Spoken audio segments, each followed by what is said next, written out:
नमस्कार साथियों, बहुत बहुत स्वागत है आपका। आज हम मनोविज्ञान विषय के एक नए प्रकरण को लेकर के आपके सामने उपस्थित हुए हैं। मुझे पता है आप सब ये कह रहे हैं कि सर वीडियो कंटिन्यू नहीं आ रहे हैं। तो साथियों, थोड़ी सी प्रॉब्लम थी, कार्य की व्यस्तता, स्वास्थ्य को ध्यान में रखते हुए मुझे ये निर्णय लेने पड़ रहे हैं। मैं जल्दी ही आपके सामने निरंतर आता रहूँगा। आप जो है ज़्यादा से ज़्यादा वीडियो को जो है आगे शेयर करने का थोड़ा सा हेल्प कीजिए, ताकि साथियों जब हम कंटिन्यू आए तो ताकि सबको जो है वो इसका लाभ प्राप्त हो सके। साथियों, स्वास्थ्य की थोड़ी सी जो है वो परिसीमा को ध्यान में रखते हुए जो है मुझे कार्य को ज़्यादा लोड लेने से मना किया गया है। इसलिए जो है साथियों मुझे थोड़ा सा बीच में ब्रेक लेना पड़ रहा था। अब जो है धीरे धीरे जैसे जैसे स्वास्थ्य में सुधार आता जा रहा है, वैसे वैसे मैं अपने कार्य क्षेत्र को, कार्य की सीमा को बढ़ाने का पूरा प्रयास करूँगा। आज साथियों मैं आपके सामने एक छोटा सा प्रकरण और लेके आया हूँ, क्योंकि मेरे पास एक मैसेज आता है कि सर आपने जो है ऐप में या वीडियो में कहीं भी जो है बाल विकास से संबंधित जो है टॉपिक है उसमें उपागम के बारे में नहीं बताया है। तो छोटा सा पॉइंट है बाल विकास के उपागम, जिसके बारे में हम चर्चा करने जा रहे हैं। तो साथियों हेडिंग डालता हूँ, बाल विकास के उपागम। एक चीज़ और ये ध्यान रखिएगा कि आप जो है वीडियो को पूरा देखिए यार, क्योंकि मुझे सब्सक्राइबर या वॉच टाइम वगैरह से कोई लेना देना नहीं है। मैं तो ये चाहता हूँ कि आप किसी भी टॉपिक को पढ़ रहे हैं और अगर आपने उसका कंसेप्ट नहीं समझा है तो ये समझ लीजिए मेरे लिए ये है। बाकी मुझे व्यूज़ से, सब्सक्राइबर से कोई लेना देना नहीं है और मैं इनके लिए आया भी नहीं हूँ। अगर मुझे आना होता इस टाइप से तो मैं कब का आ गया होता। लेकिन मैं ये चाहता हूँ कि साथियों ज़्यादा से ज़्यादा किसी भी टॉपिक का कंसेप्ट आपको समझ में आ जाए, तो ताकि आप जो है इस चीज़ को जान जाएं कि मनोविज्ञान को पढ़ना कैसे है और ताकि उसमें पूरे नंबर कैसे लाए जा सकते हैं। बाल विकास के उपागम की बात करें साथियों, तो सबसे पहला पॉइंट है उपागम। सबसे पहला पॉइंट क्या है? उपागम। उपागम की बात करें साथियों, तो उपागम जो है साथियों, इसका मतलब क्या होता है? उपागम का मतलब होता है तरीका। उपागम का मतलब क्या होता है बच्चों? तरीका। यानी कि हम किस तरीके से पढ़ रहे हैं, हमारे पढ़ने का तरीका कैसा है, हमारा दृष्टिकोण कैसा है, वही क्या कहलाता है? उपागम। मैं क्या कह रहा हूँ, आप सबने कहीं ना कहीं ये सुना होगा कि आए दिन अखबार में एक ऐसा लेख आता है जिसमें व्यक्ति के सामने एक परिस्थिति रखी जाती है कि बताइए गिलास में जो जल है वो आधा भरा हुआ है या आधा खाली है। तो कोई कहेगा ये आधी खाली गिलास है, कोई कहेगा आधा भरा हुआ गिलास है। तो साथियों याद रखिएगा, मेरे कहने का मतलब क्या है, ग्लास वही है लेकिन एक के देखने का दृष्टिकोण अलग है और दूसरे के देखने का दृष्टिकोण अलग है। ठीक इसी प्रकार मनोविज्ञान में क्या है, विकास तो यही है, व्यवहार तो यही है, लेकिन व्यवहारवादियों के देखने का दृष्टिकोण अलग है और संज्ञानवादियों के देखने का दृष्टिकोण अलग है। तो कहने का मतलब क्या है, हम किस दृष्टिकोण से पढ़ते हैं, हम किस दृष्टिकोण से देखते हैं, आप भी मुझे किस दृष्टिकोण से समझते हैं, वो डिपेंड करता है कि आपका उपागम कैसा है। तो साथियों याद रखिएगा, उपागम तरीका या दृष्टिकोण यह बताता है कि आप पढ़ते कैसे हैं, आप अध्ययन कैसे करते हैं। तो आज हम ये जानेंगे कि हम बाल विकास को पढ़ते कैसे हैं, हम बाल विकास का अध्ययन करते कैसे हैं, उसी को क्या कहते हैं? तरीका। तो हम का मतलब समस्त मनोवैज्ञानिक जगत से हैं। आप सभी भी मनोवैज्ञानिक हैं, क्योंकि मनोविज्ञान की प्रयोगशाला मैं कहता हूं कि हर घर में होती है, हर घर में साइकोलॉजी की लेबोरेटरी है। क्योंकि साइकोलॉजी अध्ययन किसका करता है? व्यवहार का। और क्या आपके घर में व्यवहार नहीं होते हैं? क्या होते हैं ना। तो व्यवहार का अध्ययन कोई परख नली की सहायता से थोड़ी किया जाना है। तो याद रखिएगा, हर घर में प्रयोगशाला है। उसके बाद अब हम बात करते हैं कि बाल विकास के उपागम कौन कौन से हैं। तो साथियों मैं आपको एक छोटी सी ट्रिक बताता हूं, आप उस ट्रिक को देखिएगा। ये चार जो शब्द हैं, इनसे ही चार उपागमों का निर्माण होगा। साथियों देखिएगा, पहला है विप्रदेव ट्रिक है। विप्रदेव ट्रिक में वी का मतलब है विकासात्मक उपागम। क्या नाम है? विकासात्मक उपागम। दूसरा है प्र का मतलब है प्रयोगात्मक उपागम। प्रयोगात्मक उपागम। दे का मतलब है दैहिक उपागम। दैहिक उपागम। और चौथा है व से याद रखिएगा, व को थोड़ा सा जो है मैं सही तरीके से ऐसे आधा व लिखूंगा, व्यक्तित्व उपागम। तो साथियों बताइए, क्या आपको उपागम के नाम याद हुए कि नहीं हुए? प्राचीन समय से विप्र यानी ब्राह्मणों को देव कहा जाता था, तो याद रखिएगा, उससे आपको अनावश्यक कहीं लिंक नहीं करना है, अपने तो पढ़ना है, साम दाम दंड भेद कैसे करके पढ़ लो। तो याद रखिएगा, विप्र देव जो है उसमें वी का मतलब क्या है? विकासात्मक उपागम। प्र का मतलब क्या है? प्रयोगात्मक उपागम। दे का मतलब क्या है? दैहिक उपागम। और वह का मतलब क्या है? व्यक्तित्व उपागम। साथियों, अब तक मैंने आपको दो बातें समझा दी है कि उपागम कहते किसको है, क्योंकि मैं नहीं चाहता कि सीधा हम अंदर बढ़ जाएं और ऊपर की चीजें नहीं समझें। तो बाल विकास और बाल मनोविज्ञान क्या होता है ये मैंने पहले वीडियो में समझा दिया। दूसरे वीडियो में अब ये समझा रहा हूं कि बाल विकास को पढ़ते कैसे हैं, उसका तरीका कैसा है, यानी उसका उपागम कैसा है, उसका दृष्टिकोण कैसा है। और अब हमने उसके 4 उपागमों के नाम भी याद कर लिए हैं और बहुत सरल ट्रिक से याद भी कर लिया है। आशा करता हूं आप सबको ये नाम समझ में आ गए होंगे। बताइए नाम कौन कौन से हैं? पहला है बताइए, विप्रदेव में वी का मतलब विकासात्मक उपागम, दूसरा प्रयोगात्मक उपागम, तीसरा दैहिक उपागम और चौथा व्यक्तित्व उपागम। अब मैं चारों उपागमों को आपके सामने ला रहा हूं एक एक करके। तो सबसे पहले बताओ मैं कौन सा उपागम लिखूंगा? सबसे पहले मैं लिखूंगा विकासात्मक उपागम। कौन सा उपागम लिखूंगा? विकासात्मक उपागम। अब विकासात्मक उपागम किसको कहते हैं? ऐसे मनोवैज्ञानिक जो बाल विकास का अध्ययन अवस्था के अनुसार करते हैं। किसके अनुसार करते हैं? अवस्था के अनुसार, यानी कि विकास को अवस्थाओं में बांट करके अध्ययन करते हैं। आपको पता है जीन पियाजे ने विकास को 4 भागों में बांटा था। संज्ञानात्मक विकास को इंद्रिय, है ना, इंद्रिय संवेदी, पूर्व संक्रियात्मक, मूर्त संक्रियात्मक, औपचारिक संक्रियात्मक, ये 4 अवस्थाएं बांटी कि नहीं बांटी?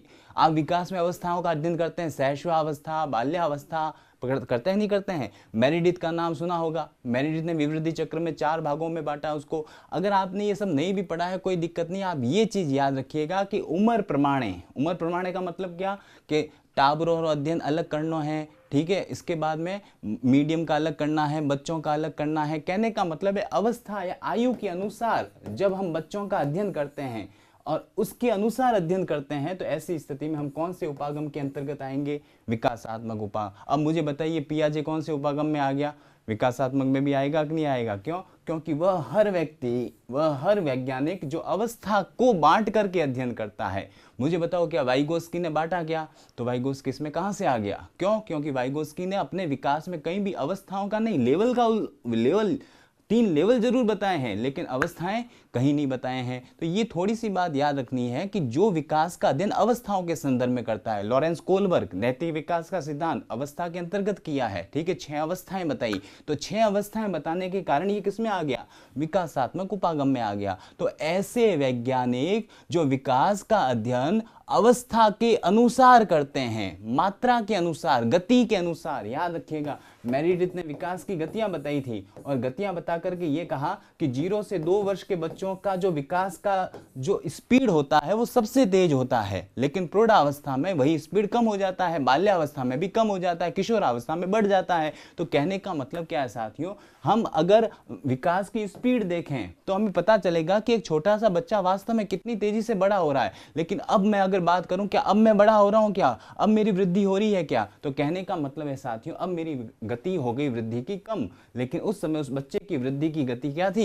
तेज थी। यानी कहने का मतलब क्या है, यदि मैं विकास का अध्ययन अवस्था के अनुसार, गति के अनुसार करता हूं, तो ऐसा अध्ययन याद रखिएगा विकासात्मक उपागम कहलाता है। अब आपको एक बात और याद रखनी, आपको यदि ये पूछ ले कि विकासात्मक मनोविज्ञान के जनक कौन हैं, तो ये मैं आपको पहले भी बता चुका हूं, जीन पियाजे को ही विकासात्मक मनोविज्ञान का जनक कहा जाता है। साथियों, समय सीमा को ध्यान में रखते हुए समय सीमा को ध्यान में रखते हुए मुझे वीडियो बनाना पड़ रहा है। उसके बाद में दूसरा उपागम साथियों याद रखिएगा कौन सा है?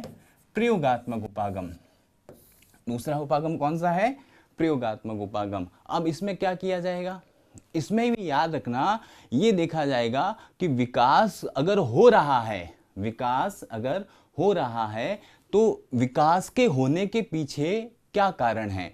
कोई व्यवहार अगर किया जा रहा है तो उसके पीछे क्या कारण है। मेरी बात ध्यान से सुनिएगा। मैं बहुत समय के बाद YouTube पे वापस आया, यानी 15 दिन के बाद, 20 दिन के बाद, मुझे नहीं पता कितने दिन के बाद आया, लेकिन मैं ऐसा नहीं था कि मैं घर पे फ्री बैठा था। मैं बकायदा रोज मेहनत कर रहा हूँ, रोज अपने सब्जेक्ट से संबंधित बातों को, याद रखिएगा, किसी न किसी प्रकार से मैं प्रैक्टिस सेट बना रहा हूँ, मैं आपके लिए जो है वो नोट्स वर्क तैयार कर रहा हूँ, मैं आपके लिए मटेरियल तैयार कर रहा हूँ, मैं निरंतर कुछ न कुछ प्रयास तो कर ही रहा हूँ। तो कहीं ना कहीं आपको ये पता चला कि सर के नहीं आने के पीछे कारण ये था कि डॉक्टर ने कहा है कि ज़्यादा समय तक जो है आपको लगातार जो है वो बोलना नहीं है। तो ऐसी स्थिति में बीच में थोड़ा सा मुझे ब्रेक लेना पड़ा। आपको पता चला कि सर के नहीं आने का कारण ये था। तो याद रखिएगा, मेरा जो व्यवहार है साथियों, मेरा जो व्यवहार है वो किसी न किसी कारण के कारण हुआ है ना। याद रखिएगा, व्यवहार मेरा क्या है? कार्य है। व्यवहार मेरा क्या है? कार्य है। और मैंने जो कार्य किया वो किसी न किसी कारण के कारण किया है। तो याद रखिएगा, अब यहाँ पर आपको आगे से पता चल गया कि सर अभी अगर कंटिन्यू नहीं रह रहे हैं तो उसके पीछे क्या है? एक बड़ा रीजन है, एक बड़ा कारण है। तो याद रखिएगा, कार्य कारण संबंध, कार्य कारण संबंध का अध्ययन याद रखिएगा किसमें किया जाता है? विकासात्मक उपागम के बाद में दूसरा उपागम कौन सा आता है? प्रयोगात्मक उपागम। यदि हम किसी भी घटना का अध्ययन करें और उसके पीछे अगर उसके कारण को ढूंढते हैं तो याद रखिएगा वह कौन सा उपागम होगा? प्रयोगात्मक उपागम होगा। ठीक है, जैसे कि मान लीजिए आपने हल का नाम सुना होगा। हल ने जब प्रयोग किया तो उसने क्या कहा कि चूहा जो है कूद के भोजन की तरफ क्यों गया? क्योंकि चूहे को भूख लगी थी। समझ में आई ना? थॉर्नडाइक ने क्या कहा कि बिल्ली बाहर क्यों निकली? बिल्ली बाहर इसलिए निकली क्योंकि कहीं ना कहीं बिल्ली को क्या चाहिए था? भोजन चाहिए था। तो याद रखिएगा, भोजन को पाने के लिए बाहर आई। तो बिल्ली का व्यवहार भी किसी कारण से था, चूहे का व्यवहार भी किसी कारण से था। तो कहने का मतलब है, जब कोई व्यवहार किसी कारण से होता है और हम उसका अध्ययन करते हैं तो वो किस में आ जाता है? प्रयोगात्मक उपागम में आ जाता है। इसलिए कहीं ना कहीं हम थॉर्नडाइक और हल के इन प्रयोगों को व्यवहारवादी में भी मानेंगे, लेकिन इसको हम किस में भी मानेंगे? प्रयोगात्मक उपागम। जो भी प्रयोग कर रहा है, पावलोव ने प्रयोग किया, थॉर्नडाइक ने प्रयोग किया, ये जो प्रयोग कर रहे हैं वो सब किस में आ जाएंगे? प्रयोगात्मक। और जब प्रयोगात्मक उपागम के वैज्ञानिक होते हैं तो वो हमेशा ये ढूंढते हैं कि व्यक्ति ऐसा व्यवहार किस कारण से करता है। ठीक है, उसके बाद में अगला उपागम तीसरा कौन सा है साथियों? दैहिक उपागम। कौन सा उपागम है? दैहिक उपागम। साथियों, दैहिक उपागम चिकित्सा विज्ञान से प्रेरित है। किससे प्रेरित है? चिकित्सा विज्ञान से। क्योंकि मनोविज्ञान तो मानसिक होता है, लेकिन हम किस उपागम का प्रयोग कर रहे हैं? दैहिक उपागम का। तो साथियों याद रखिएगा, ये जो शरीर है साथियों, अगर इसके अंदर अगर चेतना नहीं है, इसके अंदर एक मानसिक शक्ति नहीं है, तो यह एक निर्जीव वस्तु की तरह है कि नहीं है? यानी मेरे अंदर का अगर आत्मा नहीं है, जैविक आत्मन कहते हैं जिसको आइजनैक ने जैविक आत्मन कहा है, यदि मेरे अंदर वो जैविक आत्मन नहीं है, मेरे अंदर वो एक प्राण तत्व नहीं है, तो मैं और एक निर्जीव वस्तु में कोई अंतर नहीं है। तो यानी कि जिस प्रकार मोबाइल में सिम होना जरूरी है, उसी प्रकार मेरे अंदर प्राण होना जरूरी है, मेरे अंदर चेतना होनी जरूरी है, मेरे अंदर मानसिक शक्ति होनी जरूरी है। लेकिन साथियों एक छोटी सी बात आपको और यह याद रखनी है कि मैं केवल सिम से क्या आपको फोन लगा सकता हूं क्या? नहीं, यानी मोबाइल भी साथ में होना तो जरूरी है। तो ये उपागम यही कहता है कि सिम की ही भूमिका नहीं होती है। मोबाइल में सिम को ज्यादा, मनोविज्ञान में सिम को ज्यादा ध्यान दिया जा रहा है और मोबाइल को बिल्कुल नकारा जा रहा है। तो ये याद रखेगा, मान लीजिए कि सिम से कॉल लगता है, हम नकार नहीं रहे हैं, लेकिन आप इसको क्यों नकार रहे हो? मेरी बात आपको समझ में आई ना? मोबाइल का मतलब शरीर है और ये याद रखिएगा इसका मतलब क्या है? मन है। यानी कहीं ना कहीं मनोविज्ञान में मनोदैहिकता का अध्ययन होता है। मनोदैहिकता का मतलब समझ में आया ना? मन का भी अध्ययन होता है और शरीर का भी अध्ययन होता है। आप 11वीं की साइकोलॉजी की किताब उठाओ, देखो तंत्रिका, तंत्र का, मस्तिष्क का पूरा अध्ययन आपको करना पड़ेगा। ये मस्तिष्क का अध्ययन अपन साइकोलॉजी की 11वीं की राजस्थान बोर्ड की किताब में क्यों पढ़ रहे हैं यार, जबकि ये तो जीव विज्ञान में पढ़ना चाहिए। क्योंकि ये तो शरीर का भाग है। लेकिन साथियों, हमारा मन संचालित होता है या हमारा मन जो कार्य करता है उसमें शरीर की भी तो क्या है, भूमिका है। तो ये मनोवैज्ञानिक ये कहते हैं कि कहीं ना कहीं शरीर का व्यवहार के संचालन में क्या होता है, महत्वपूर्ण योगदान होता है। तो साथियों याद रखिएगा, वेबर जैसे साइंटिस्ट इसमें आते हैं, न्यूरोलॉजिकल साइंटिस्ट, जितने भी साइकोलॉजिस्ट है, न्यूरोसाइकोलॉजिस्ट, वो सारे इस अप्रोच को पालन में लेते हैं। यानी कहीं ना कहीं याद रखना, हम सारे तंत्र नहीं पढ़ते हैं। क्या साइकोलॉजी की किताब में आपने पाचन तंत्र कहीं देखा है क्या? नहीं ना। जनन तंत्र कहीं देखा है क्या? नहीं ना। तो याद रखिएगा, साइकोलॉजी की किताब में आपको ये दो तंत्र मिलेंगे। कौन कौन से दो तंत्र मिलेंगे बच्चों? याद रखिएगा, एक तंत्रिका तंत्र मिलेगा और एक कौन सा मिलेगा? समन्वय तंत्र मिलेगा। तंत्रिका तंत्र का मतलब है मस्तिष्क और समन्वय तंत्र का मतलब है हार्मोन। यानी कि जितने भी साइकोलॉजिस्ट होते हैं, जितने भी मनोविज्ञान के जो डॉक्टर होते हैं, अगर आपके पास टेंशन ज़्यादा है, आपके आसपास में कोई पागल व्यक्ति है, तो जब उसका इलाज करवाने ले जाते हैं साइकोलॉजिस्ट के पास में, तो वो साथ में इसका भी क्या लेते हैं, सहारा लेते हैं। वो आपके ब्रेन की MRI करवा सकते हैं, वो ब्रेन का CT स्कैन करवा सकते हैं, साथ में आपके ब्लड की रिपोर्ट में आपके हार्मोन को टेस्ट कर सकते हैं और ये पता लगाएंगे कि हार्मोन का सीक्रेशन कैसा है। क्योंकि हार्मोन के जो मैसेंजर है वो कहां से निकलते हैं? मस्तिष्क से निकलते हैं। इसलिए साथियों, कहीं ना कहीं ये मन जो है, ये मन होता कहां है? मस्तिष्क के अंदर ही तो है। मन एक अमूर्त शक्ति है जो मस्तिष्क के अंदर की शक्ति है। तो कहने का मतलब ये है साथियों, अगर मन का अध्ययन करना है तो साथ में मस्तिष्क का अध्ययन तो करना ही पड़ेगा। तो कहने का मतलब ये है साथियों, मन का ही अध्ययन मत करो, शरीर के किस भाग का भी अध्ययन करो? मस्तिष्क भाग का।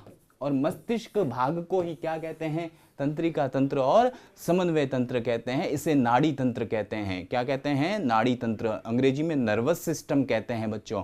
तो याद रखिएगा साथियों, जो नर्वस सिस्टम है, जो तंत्रिका तंत्र है, जो नाड़ी तंत्र है, जो हार्मोन तंत्र है, जो समन्वय तंत्र है, इसका व्यवहार के निर्धारण में अति अति अति अति अति अति अति अति महत्वपूर्ण योगदान है। ये याद रखिएगा, साइकोलॉजिस्ट न केवल मन का अध्ययन, अब मन दिखता थोड़ी है, मेरा मन आपको दिखता है क्या? नहीं, लेकिन मेरी तंत्रिका तंत्र की क्रियाएं और मेरे हार्मोन मापे जा सकते हैं। उससे मुझे पता चल जाएगा कि इस व्यक्ति में क्या है। जैसे मैं बहुत ज्यादा शेर आते ही मैं डर जाता हूं, मेरा एड्रीनलिन हार्मोन क्या हो जाएगा? स्त्रवण होने लग जाएगा। ऐसी स्थिति में हम हार्मोन का मापन करेंगे। ओहो, इसमें एड्रीनलिन खतरनाक, इसका मतलब ये डर रहा है, अंदर से दबा हुआ है। ठीक है, यानी कहने का मतलब है साइकोलॉजिकल डिसऑर्डर में कहीं ना कहीं ब्रेन और कहीं ना कहीं ये जो हार्मोन सिस्टम होते हैं, ये बता देते हैं व्यक्ति को कि व्यक्ति कैसा है, अंदर से कैसा महसूस कर रहा है। तो ये आपको तीसरा उपागम समझ में आ गया होगा। उसके बाद में जो चौथा उपागम है साथियों, वो क्या है? व्यक्तित्व उपागम। कैसा उपागम? व्यक्तित्व उपागम। हर व्यक्ति की एक पर्सनैलिटी है, आपकी भी पर्सनैलिटी है, मेरी भी पर्सनैलिटी है। ये पर्सनैलिटी बनी कैसे बच्चों?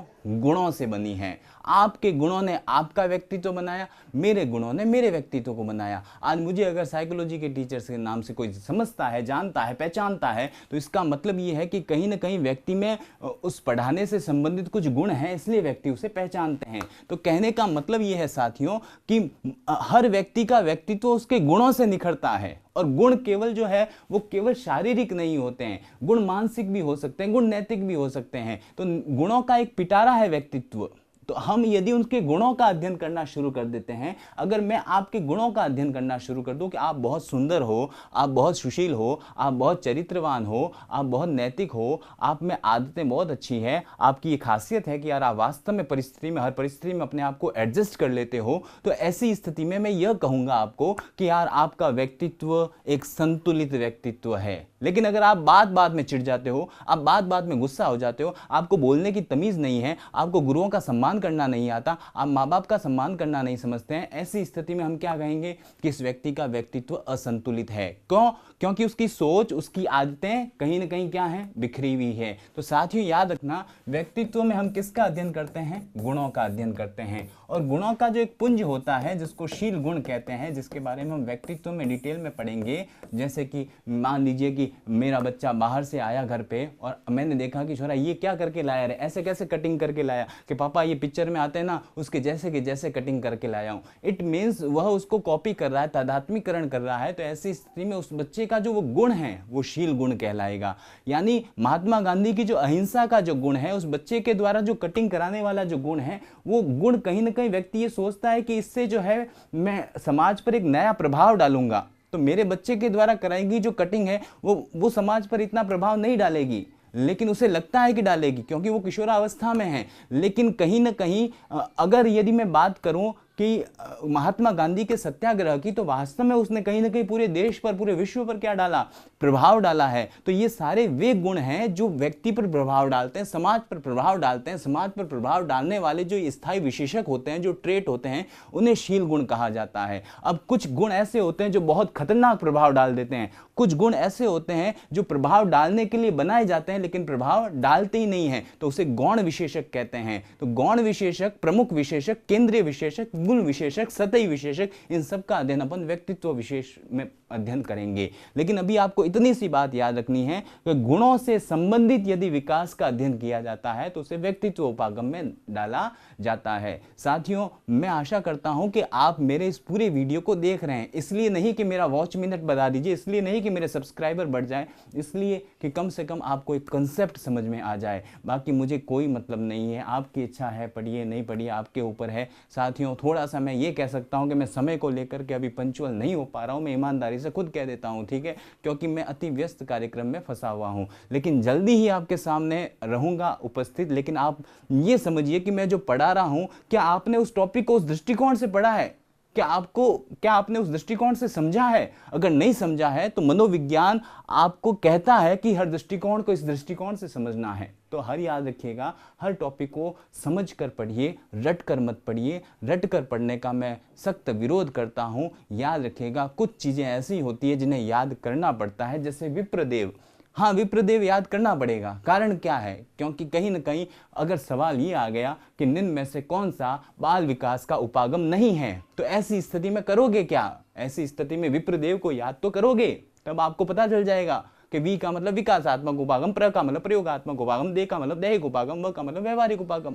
अब विकासात्मक उपागम में अवस्था का, मात्रा का, गति का अध्ययन होता है। प्रयोगात्मक उपागम में कार्य कारण संबंधों का अध्ययन होता है। दैहिक उपागम में तंत्रिका तंत्र, हार्मोन का अध्ययन होता है। और उसके बाद में साथियों याद रखिएगा, विकासात्मक के बाद व्यवहारिक उपागम, व्यवहारिक उपागम में याद रखिएगा शील गुणों का अध्ययन होता है। व्यक्तित्व उपागम में शील गुणों का अध्ययन होता है। तो साथियों याद रखिएगा, मैं ये कहना चाहता हूं कि अगर हम किसी भी टॉपिक को पढ़ें तो एक लाइन को सीधा मत पढ़ो यार। हम हर टॉपिक में हर लाइन से प्रश्न करें कि आखिर ये लाइन लिखी क्यों गई है। अगर हम क्यों पर आधारित, कैसे पर आधारित अगर पढ़ना शुरू कर देते हैं तो ऐसी स्थिति में हम समझ जाएंगे कि हमने रटा नहीं है, हमने समझा है। तो साथियों, कुछ चीज़ें रटने की होती है, कुछ याद करने की होती है, लेकिन महत्वपूर्ण चीज़ें जो होती है वो साथियों याद रखना, समझने की होती है। तो आप इसी दृष्टिकोण से पढ़ते रहिए। आशा करता हूं कि आपको ये सारी बातें समझ में आई होगी। इसी टॉपिक को और डिटेल में भी पढ़ा सकता था, लेकिन समय सीमा जो है वो रोक रही है, इसलिए मैं तो बस आपके सामने टॉपिक लेकर के आया हूं कि आपको इस दृष्टिकोण से टॉपिक को समझ लेना चाहिए। क्योंकि हर टॉपिक को ज़्यादा लंबा खींचना मेरे लिए संभव नहीं हो पाता है, क्योंकि अगर व्याख्या करना शुरू करूं तो एक एक टॉपिक के बारे में, एक एक प्रकरण के बारे में एक एक घंटे तक समझाऊं तो भी कम पड़ता है। क्योंकि मार्केट में किताबें, जो अच्छी किताबें वो 500-500, 700 पेज की है। जब उन किताबों की अगर मैं व्याख्या करनी शुरू कर दूं तो समय फिर मुझे ध्यान ही नहीं रहता कि मुझे कहाँ तक रहना है। तो ऐसी स्थिति में आपका मैं यहाँ बेसिक फंडामेंटल अच्छा क्लियर करवा सकता हूँ, ताकि आप जो है सही तरीके से टॉपिक को समझ सके। वीडियो पूरा देखिएगा साथियों। कुछ व्यक्ति जो है मैं देखता हूँ कि शुरू में देखते हैं, बाद में नहीं देखते हैं। ऐसी स्थिति में वो केवल जो है आकर के चले जाते हैं और अच्छी चीज़ें, अच्छी जो ज्ञान की चीज़ें होती है वो कहीं ना कहीं छोड़ देते हैं। तो मेरा मानना ये है कि YouTube पर अब आपको चयन करना है कि अच्छी चीज़ कौन सी है, बुरी चीज़ कौन सी है। बुरी चीज़ का मतलब मैं ये नहीं कहता, ज्ञान कभी बुरा नहीं होता है, लेकिन परीक्षा के दृष्टिकोण से जो चीज़ नहीं आने वाली है उस चीज़ को छोड़ने की अगर कला हम में नहीं आएगी तो ऐसी स्थिति में हम कभी भी सिलेक्शन को प्राप्त नहीं कर सकते। सिलेक्शन मात्र 2 महीनों का खेल होता है, लेकिन कई बार व्यक्ति 2-2 साल और 5-5 साल लगा देते हैं। उसके पीछे रीज़न बस यही होता है कि वो छांट नहीं पाते हैं कि कौन सी चीज़ पढ़ने लायक है और कौन सी चीज़ नहीं पढ़ने लायक है। जब हम भेड़ चाल चलते रहते हैं तो भेड़ चाल चाल में कई बार हम अपने व्यक्तित्व को इस प्रकार से क्षति पहुंचाते हैं कि हम जानबूझ करके जो है अपने ही पैर पर कुल्हाड़ी मारते हैं। तो ऐसी स्थिति में आपको ये बात जरूर जाननी चाहिए बच्चों, जरूर समझनी चाहिए बच्चों कि कौन सी चीज़ जो है मुझे पढ़नी है, कौन सी चीज़ नहीं पढ़नी है। अनावश्यक मैटर, भारी मैटर से सावधान रहें। भारी मैटर सवाल परीक्षा में नहीं आता। कुछ व्यक्ति ये सोचते हैं ये सवाल भारी है तो ये परीक्षा में आएगा। ये साइकोलॉजी खराब है हमारी। सबसे बड़ी बात ये मत सोचिए परीक्षा में जो पेपर आएगा वो औसत स्तर का सामान्य पेपर आता है। लेकिन साथियों बस इसमें फ़र्क इतना ही है कि आपको ये समझना है कि कभी भी परीक्षा में आम प्रश्न या बकवास प्रश्न नहीं आते हैं। हमेशा सवाल किसी एक टॉपिक से संबंधित खास प्रश्न पर आते हैं। जैसे कि ऑटिज्म का सवाल आया तो ऑटिज्म